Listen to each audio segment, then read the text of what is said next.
All right, welcome in, PM Jam, greetings. Oh, you're safe. Time to talk a little draft.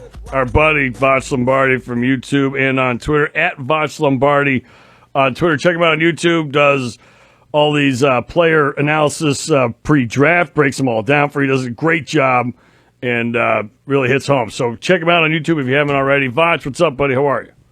First and foremost, sir, you did that on purpose because you played your song for 25 seconds, and we got 2 seconds or too short. You did that on purpose. See, that's what y'all do, man. See, when we're farther away from draft time, y'all coddle me a little bit and you feed into my Hollywood stuff, right? You actually feed into my Hollywood notion. But the closer we get to draft and then post-draft, y'all just going to throw me away. I hate it. All right, Voch, so what really happened was that I forgot to bring up your song, so it took me a while. And then on YouTube, as you know, as being a YouTube star yourself, there's always a commercial before everything. So I had to kind of fight through all that and then get your song up. And then I didn't want to waste too much time with the music so we could talk to you. So, sorry, man.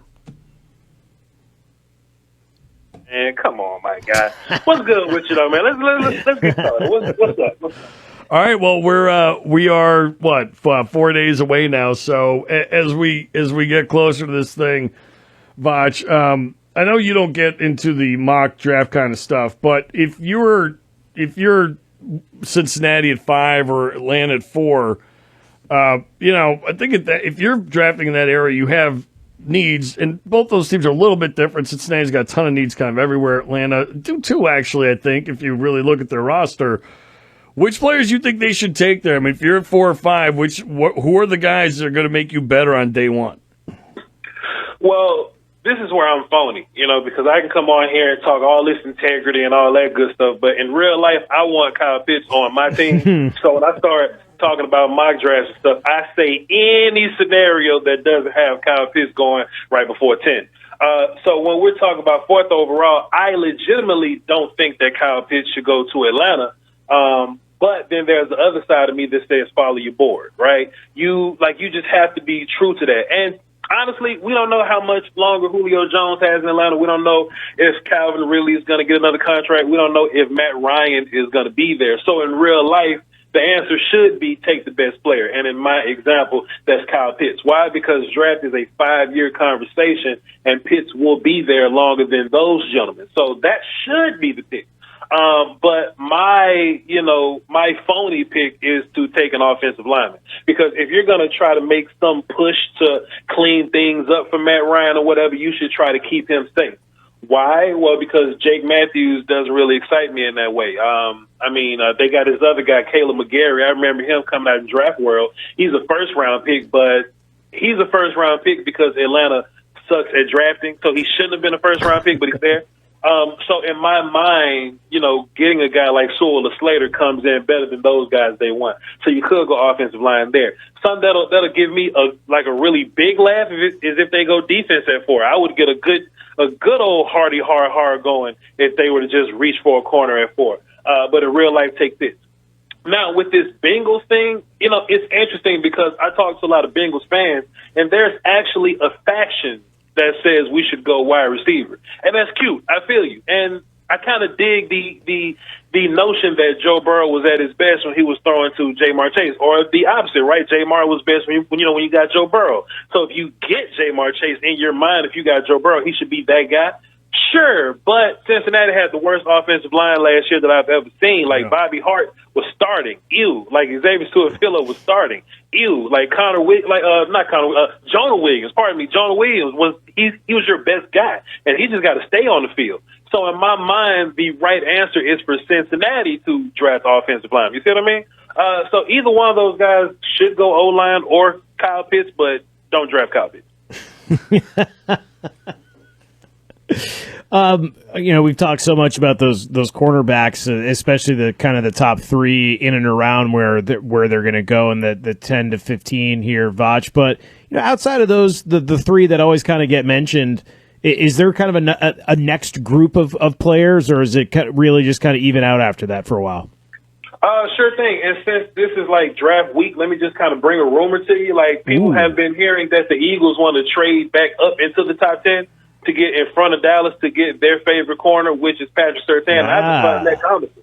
I find that comical because they just moved out of damn 6 to get more picks, and then they're going to give up those picks just to get a worse pick than 6. Right. So like I said, man, hey, teams suck at this, man. You can give these dudes benefit of the doubt all you want to, but if they want to hop in front of Dallas and take a corner, hey, man, so be it. Because me personally, as a Cowboys fan, I got 5 guys that I would really like to have anyway. And if you're the Eagles and you trade, like if you give away assets, if you give away picks, just to jump in front of us to take a guy, I got 4 others that I like. Anyway, to your question, the next tier of cornerbacks, right? Yeah. There's a lot of cornerbacks this year. So if you don't get one of the top guys or whatever, J.C. Horn or Pat Surtain, then you would be fine with a guy like Greg Newsome from Northwestern. Honestly, I like Greg Newsome a little more than a Caleb Farley. And my, Newsome preference, it has nothing to do with Caleb Farley's back. I just don't think Caleb Farley knows how to play cornerback very well. Now, for a cornerback that doesn't know how to play cornerback, he covers pretty well, but if you watch film on him, like, he's super fast, right? So, like, if you run past him, you won't be past him very long because he has that great makeup speed, but he's not a great corner, so he doesn't look back for the football. He just keeps running, and he just eventually runs into you. So he's a very upside type guy, and I would rather the floor of Greg Newsome. There's another guy. We talk about bloodlines, Asante Samuel Jr., right? And it's crazy because I feel like I was watching Asante Samuel like play, and like his junior is playing now, so y'all should definitely feel way older than me. Yep. But he's a guy that's going to be really good. I think this is a pretty interesting year for cornerbacks because even when you get into day 2, guys like Elijah Molden from Washington, he's more of a nickel corner. He's a little bitty dude, but he plays like a big angry guy. So he's a guy that can play nickel corner, play some safety for you, can do some box things because he's a guy that plays corner, but he also tackles really well. Paulson Adebo from just pick a guy. Benjamin St. Juste. My second favorite corner, who's not going to go in the first round, Kelvin Joseph. His rap name is Boss Man Fat, so I call him by his rap name, Boss Man Fat. He's my second favorite corner, but he's not going to go first round because he may punch his coach in the mouth. I mean, y'all could be cowards if you want to and just pass up on one of the better guys, but if I can get that dude at like 44, then like let's boogie, Then we got both the Georgia kids, so it's plenty of options for a cornerback in tier 2 and 3. Along those lines, Voch, I mean, you look at a lot of the, the draft rankings out there for some of these players, and it looks like they could get, first 10 picks could be on the offensive side of the ball. Now, quarterback, having 3 or 4 quarterbacks in the mix, maybe more, I think obviously kind of juices that up a little bit. But from what you've seen and sort of looking at all these guys, is that legit? Do you think that there are really no top 10 defensive talents in this draft, or is that partially a function of how college football is played? It's hard to stand out as much defensively. How do you look at that, or is this a year where you really believe there are not really that one sort of top 10 talent on that side of the ball? I mean, it's not necessarily top 10 talents on defense. It just happened to be in this year of the draft that all the best guys are on the other side of the football. Like, it just is what it is. If you looked at, like, last year, we had, like, corners go. We had tackles go, so we had defensive guys last year. It's just that this year is the other side version of that. Let me follow up on that question with another question that I was asking on my live stream the other day. Y'all can find that on Voch Lombardi on YouTube or whatever. But I think that's something that we should keep eyes on is when is the first linebacker going to go? Right. Because, you can be sold on a Micah Parsons from Penn State. You could be sold on him, right, to where you want him to be, one of those, if I don't get him top 10, like he'll go, like right around 11, 12, or 13. But I ask a lot of people that I trust, Micah Parsons isn't their number one linebacker, right? Their number one linebacker is a dude from Notre Dame, JOK, Jeremiah Wosu-Koromora. So now you got to ask yourself, if you like him more at linebacker, where do you take him? And he's not this elite, I'm some Ray Lewis, Luke Kuechly kind of dude. Like, he's not that kind of guy. But what he is he's a new breed of linebacker in National Football League. And you may have to pay this tax for the forward movement of football, right? For the evolution of it. So you don't want to be at the back end of football change. And I think now we're embracing hybrid players a little bit more. Last year I was making fun of guys called tweeners, but this year they're not called tweeners, they're called hybrid guys. So you may get like Simmons from Clemson last year, right? Just this dude that could play nickel corner, linebacker, and safety. I think there's a lot of guys in this class that you could look at that can do for you, but they won't be top 10 talents. But they're innovative and they're flashy. So you may see some people pay that premium just to get some forward-moving football type stuff on their team, like Jeremiah Wosu-Cormore. Voch, why do teams suck so much at this? Let me just say, first and foremost, that was a fantastic question. I just brought the y'all show. Like, come on, like no other guest doing that. Like, y'all have y'all questions, but then I get to bring more content. You do. So let me say this, right? Teams suck at this for multiple reasons, and I just kind of want to temper my ego when I say this because I can't just be like, oh, I'm better than these professional millionaires that get paid all this money to do this.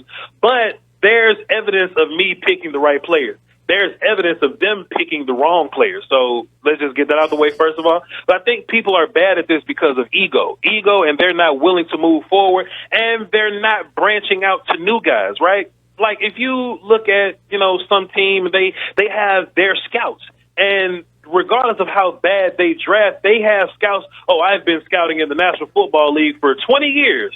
Well, depending on the team you work for, you've been wrong for 20 years. Like if you're a scout for the Lions and you still got a job and you got tenure in that company, like that's y'all's fault, right? So what happens is you get this combination of, differing thoughts and opinions, right? So you get some scouts in there and you get some coaches' opinions and then you get the GM's opinions, right? And what happens is one guy may be right, but three people could be wrong, but democracy, right? Like three is always going to take the side of one, so the wrong side is going to get taken over the dude that may be right. For example, we're looking at San Fran, right? They got the 3rd overall pick. So there's some smart individual in that room saying, hey, man, I think we should be looking at Justin Fields, bro. But somebody's banging on the table for Mac Jones. Now, you should say, I don't want to be the team that drafts Mac Jones 3rd overall and get, laughed at. But the GMs over there, the front office people over there, the owners over there, they're saying, hey, you, make your case why Mac Jones should go 3rd overall. And look, I don't hate Mac Jones, but maybe they got some good debating skills to really convince you why Mac Jones should go 3 over Justin Fields, over Trey Lance. But with all those chefs in the kitchen, what you end up with is one guy making the decision to go, well, all right, cool, you made your good point. Let's go Mac Jones. Now we all look wrong because you got Mac Jones.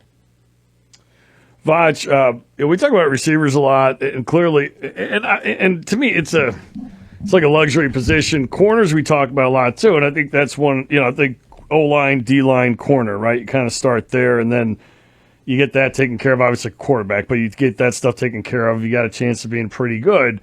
You don't need to be great elsewhere. If you're great in those 3 spots, you're going to win a lot of games. I think the bust rate, though, at the corner spot and at the receiver spot is really high. And again, I don't put both positions really that close to each other in terms of importance, to your team. But why do you think that is? We look at the receivers all the time. You go back 20 years, you look at the first-round receivers. There's a huge miss rate on those guys. And I would say, at corner, too, that we've seen a lot of guys that can't play at all, like the Eli Apples of the world, guys like that have been taken the first round that had, pretty severe flaws going into the draft that people like you could see. Why do you think those 2 positions are so tough to predict at the next level? I actually have a great answer for you. Write this down. This is going to be incredible. I think players don't translate well on the next level because GMs and head coaches get fired so quickly. If you think back to the salary cap era, the non-salary cap era, you were able to just hoard guys. Just put them on your team, develop them. Okay, this dude just hung around your roster for 6 or 7 years. Now he's great. So now this is the first time you've ever heard of this dude. He's 30 years old. He's tearing the league up, right? Why is that the case? Because you take these rookies, and some guys can transition really well. Like the Bosa children, I don't know what they eat at their house. It's not my business, but they just roll out the bed, all the Bosa brothers, the dad, the mama, the dog, they all know how to pass rush because they're just kind of built in that way, and they just they've learned nuances of pass rushing in their house. Everybody doesn't have that luxury. So what you get is you get a situation where you're going to draft somebody because of what they did in college of this athletic pedigree, but the problem is they got to play right away because you want to save your job. You know what I mean? So, hey, man, I'm in San Francisco. I want to save my job. We got to get a quarterback that's going to do this. Okay, Mac Jones got to play right now. Trey Lance got to play right now. When we have evidence that the best quarterbacks in the league got to sit down for like a year and a half, right? Whether you see that with Pat, Aaron Rodgers, whoever, they sat down, then they went to go be great, right? What happens is you take these dudes that aren't ready at whatever position. You take some cornerback fresh out of college, and he runs into Amari Cooper, who's been the best route runner for 6 years, and he just got in a matter of 5 days, he goes from college route runners to defending pro route runners. It's different. If you're like some, mid-first round pick, you're not some super elite kind of guy, but you got picked like 18th, and like you got to line up against Zach Martin day one, and you run down the middle of him because you've been strong your whole life, but Zach Martin is a different kind of strong. You know what I mean? They're not giving you time to develop. Why don't they give players time? Because one is a salary cap, and two, if I don't get my best players on the field or the guys that I think are my best players on the field, I may get fired. So I don't have time to sit down and say, oh, I'll take this guy and develop him in 5 years, because if I go 4-12 again, well, we got 17 games. If I go 4-13 again, I am going to get fired. So there's no real tender loving care in terms of developing players. That's why plenty of these guys suck day one, because they don't have time to get better. And once they lose that confidence that, oh, my God, I'm useless, I'm not great as I was in college, then they just spiral down and you never see them recover from that. Voch, final question from me. Best quarterback not in the top 5, or at least a quarterback that probably the Patriots are going to take when they break my heart and don't trade up to get a quarterback. I mean, why would you ask me a disrespectful question like this, my guy? I don't like any of them out of the top 5, because what ends up happening is I'll watch film, and what I realize is, for example, like I can walk into the season thinking Kyle Trask is okay, and I'll watch him in passing, and in my mind I'm like, cool, Kyle Trask is cool. But when I start grinding film on Kyle Pitts, I realize how many times Kyle Trask missed Kyle Pitts. I just walk away going, hey, man, this dude kind of sucked the whole time. What was I looking at? What was I thinking? So, I mean, if I just had to just roll some dice and guess, sure, let's go Kellen Mond, right? Because Kellen Mond has the upside of athleticism. He got a little bit of an arm. I'm not even going to say he has an arm, but if you look, man, like Josh Allen won you playoff games prior to him getting better. Like some people think that there's this narrative that Josh Allen was terrible. No, Josh Allen was legitimately terrible. He just eventually figured it out. If you can win with the bad Josh Allen, you can win with anybody. So I'll just say take Kellen Mond and do what the Eagles did with Jalen Hurts. Jalen Hurts probably going to be bad this year because teams get film and they shut down all that run game stuff and they figure you out. I think Kellen Mond can be good for 9 games, but after that, Kellen Mond's going to suck. But that's what happens with quarterback, whatever. Don't ask me disrespectful questions about quarterbacks outside of the top 5. So. Voch, I hate talking about receivers, but I'm going to ask you about one. I know you like Elijah Moore out of Ole Miss a little bit. Terrence Marshall's interesting. Then you get like the Kadarius Tonys or Rashad Bateman's who just don't know, right? And I feel like a lot of those guys end up, and some don't. I mean, Justin Jefferson went in the 20s, ended up being awesome, right? There's always exceptions to all this, but I feel like a lot of these receivers go in the 20s. That's sort of where you kind of rolling the dice a little bit. If you look back, second, third round guys have actually fared better than a lot of those guys. And, like I said, I know you like Elijah Moore, who might be a second round pick, but and Rondale Moore's is a really small receiver, but super strong, super athletic, smart kid.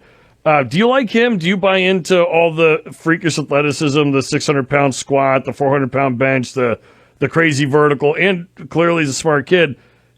What do you think of him? Is he one of those guys that might be that second, third round guy that ends up being one of the best receivers in the draft class? Rondale Moore is incredible, and I look at him, and the only reason he's possibly going to fall down the draft, and I don't even want to call him a little bitty dude, he's just a short dude, but he's like thick as hell. The only reason he's going to fall for real is because like the injury stuff, and he hasn't played a lot of football in the last 2 years or whatnot. But if you go back to his freshman campaign, if anybody's going to talk about Rondale Moore, they're going to talk about the Ohio State game where Purdue just jumped on his back and he just led them to prosperity by himself, and there was nothing that Ohio State could do about it. They was like, who is this guy? And you can't look at him as like a typical small little bitty slot guy because he's thick as hell, like down bottom in the, like in the legs and the trunk or whatever, right? So what he does is he'll catch the football and then he turns into yak guy. So you think you're going to hit this little dude and he's going to remind you he's not little, he's just short, and he'll run you over. So I think he's a solid route runner, super explosive, like legitimately explosive. Plus he runs with some pretty good power. So I don't think he has a hand problem. I've seen some people say that he has a hands catching problem. I don't think that's the case necessarily. But what I think happens is I think a lot of these day 2, day 3 undrafted wide receiver guys, I think they end up more successful than some late first round dudes is because they have a role that's painted out for them already. When you get Jamar Chase is going to come to your team and he has to be the guy. It is what it is. Rondale Moore get to sit around and develop and, hey, let's line up in slot one day and get you a mismatch and kind of see what happens. Same with Van Jefferson, right? Van Jefferson from the Rams, he walked in, hey, man, Cooper Kupp and Robert Woods are here, right? So let me just kind of find my own way and just be a route runner and just go with the system. And he ends up being okay. He'll be better this year. Voch, I got like 10 more questions for you, but I got to let you go. Next week, you want to come on and do a post-draft segment with us? If you're not going to have theme music, no. But I mean, I'm all over. I will be. It'll be the most incredible theme music you've ever heard. All right, man. I'll be back and do whatever y'all want to do. Whatever. All right, Voch. See you, Thanks, Voch. buddy. Enjoy the draft, man. Have fun. All right, VOCHLOMBARDI on Twitter and YouTube. I'm doing a live draft show for all 3 days. Sweet. Appreciate y'all. All right, Voch. See you, bud. Thanks. Check me out. Voch is awesome. We got to take a quick break. We'll get into calls. Stick around.